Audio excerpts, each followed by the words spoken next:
आपका फिर से स्वागत है आज की इस वीडियो में। और आज की इस वीडियो में हम बात करने वाले हैं साहित्य अकादमी पुरस्कार के बारे में।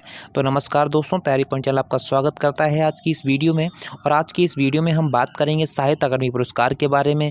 लेकिन आपको यहाँ पर हम दो बातें बताने वाले हैं। सबसे पहले हम ऐसे साहित्यकार के बारे में बताएंगे, ऐसे साहित्यकारों के बारे में बताएंगे जिन्हें ये पुरस्कार दिया गया है।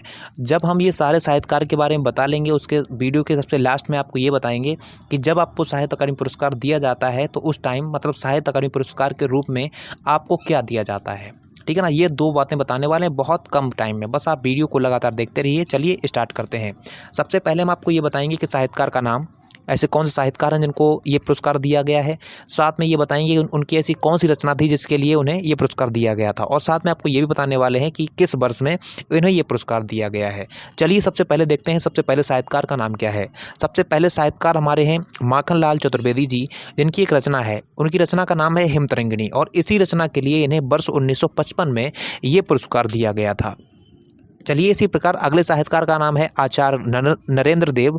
इनकी एक रचना है, उस रचना का नाम है बुद्ध धर्म दर्शन। और बुद्ध धर्म दर्शन रचना के लिए वर्ष 1957 में इन्हें ये पुरस्कार दिया गया था। चलिए अगले साहित्यकार हैं, अगले साहित्यकार का नाम है राहुल सांकृत्यायन जी। और इनकी रचना है मध्य एशिया का इतिहास। मध्य एशिया का इतिहास रचना के लिए वर्ष 1958 में इन्हें ये पुरस्कार दिया गया था। चलिए आगे देखते हैं अगले साहित्यकार का नाम क्या है। अगले साहित्यकार हैं हमारे रामधारी सिंह दिनकर जी। और रामधारी सिंह दिनकर जी की एक रचना है, उस रचना का नाम है संस्कृति के 4 अध्याय, जो कि इनका एक निबंध है। और इसी निबंध के लिए इन्हें वर्ष 1959 में ये पुरस्कार दिया गया था। अगले साहित्यकार हैं, उनका नाम है सुमित्रानंदन पंत जी। और सुमित्रानंदन पंत जी की एक रचना है, उनका एक काव्य है कला और बूढ़ा चांद, इनका एक काव्य है। और इसी काव्य के लिए इन्हें वर्ष 1960 में ये पुरस्कार दिया गया था। चलिए आगे देखते हैं अगले साहित्यकार कौन है। अगले साहित्यकार का नाम है अमृत राय। और अमृत राय जी की एक रचना है जिसका नाम है कलम और कलम का सिपाही। कलम का सिपाही रचना के लिए वर्ष 1963 में उन्हें ये पुरस्कार दिया गया था। चलिए इसी प्रकार अगले साहित्यकार हैं, अगले साहित्यकार का नाम है सच्चिदानंद हीरानंद बादशाहन अज्ञे जी। और इनकी एक रचना है आंगन के पारद्वार। आंगन के पारद्वार रचना के लिए वर्ष 1964 में उन्हें ये पुरस्कार प्रदान किया गया था। इसी प्रकार अगले साहित्यकार हैं जिनका नाम है हरिवंश राय बच्चन जी। और हरिवंश राय बच्चन जी की एक रचना है दो चट्टानें। दो चट्टानें रचना के लिए इन्हें वर्ष 1968 में ये पुरस्कार भेंट किया गया था। अगले साहित्यकार हैं जिनका नाम है शिव मंगल सिंह सुमन। और शिव मंगल सिंह सुमन जी की एक रचना है जिसका नाम है मिट्टी की बारात।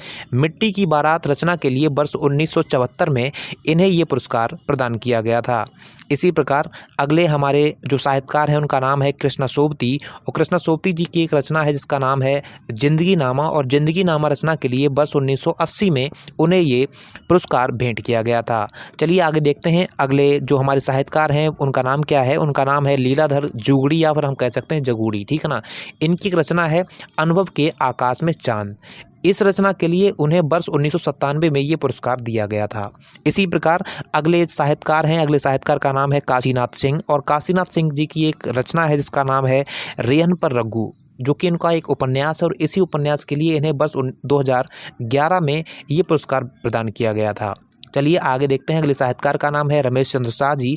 और रमेश चंद्र शाह जी की एक रचना है, या फिर कह सकते हैं उनका एक उपन्यास है जिसका नाम है विनायक। और इसी उपन्यास के लिए उन्हें वर्ष 2014 में ये पुरस्कार प्रदान किया गया था। चलिए आगे देखते हैं अगले साहित्यकार हैं हमारे नासरा शर्मा जी।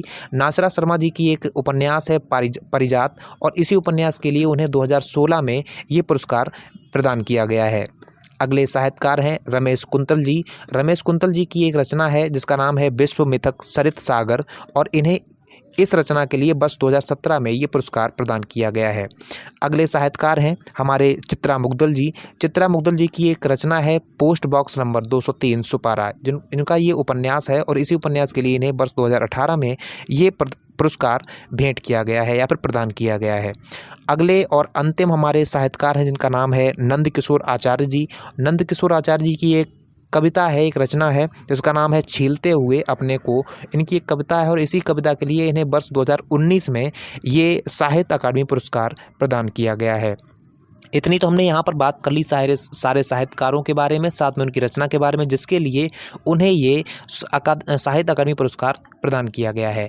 अब हम आपको वो बात बताने वाले हैं जिसका आप इंतज़ार कर रहे हैं। आप इंतज़ार कर रहे हैं कि जो साहित्य अकादमी पुरस्कार होता है, जब दिया जाता है तो उसके रूप में हमें क्या मिलता है, या फिर जिसको दिया जाता है उसको क्या दिया जाता होगा। चलिए उस कन्फ्यूजन को हम दूर करते हैं। यहाँ पर देखिए हमने नोट पॉइंट बना के एक आपको पॉइंट बता दिया है, जिसमें हमने आपको लिख के बताया है, टाइप करके बता दिया है कि साहित्य अकादमी पुरस्कार के रूप में 1 लाख रुपए, एक प्रशस्ति पत्र और एक साल, या फिर जिसको हम ताम्रफलक कहते हैं, वो प्रदान की जाती है। ठीक है ना। ये चीज़ आपको यहाँ पर शायद आराम से समझ में आ गई होगी। इससे पहले हमने बात की थी इससे पहले वाली वीडियो का जो हमने बताया था व्यास सम्मान के बारे में, और उससे पहले वाली वीडियो में हमने बताया था आपको ज्ञानपीठ पुरस्कार के बारे में। ये सारे तीनों पुरस्कार हो गए जो कि साहित्यकारों को दिए जाते हैं, और ये तीनों वीडियो मिला के पूरा टॉपिक हमारा कंप्लीट होता है। ठीक है ना। अगर आपको वीडियो पसंद आती है तो वीडियो को लाइक करना ना भूलें। चैनल को सब्सक्राइब नहीं किया तो चैनल को सब्सक्राइब कर लें, बेल आइकन को प्रेस करके ऑल पे क्लिक कर लें, जैसे कि जब भी कोई नई वीडियो डालूंगा तो मेरा नोटिफिकेशन सबसे पहले आप तक पहुंच जाएगा। आज के लिए बस इतना ही। धन्यवाद।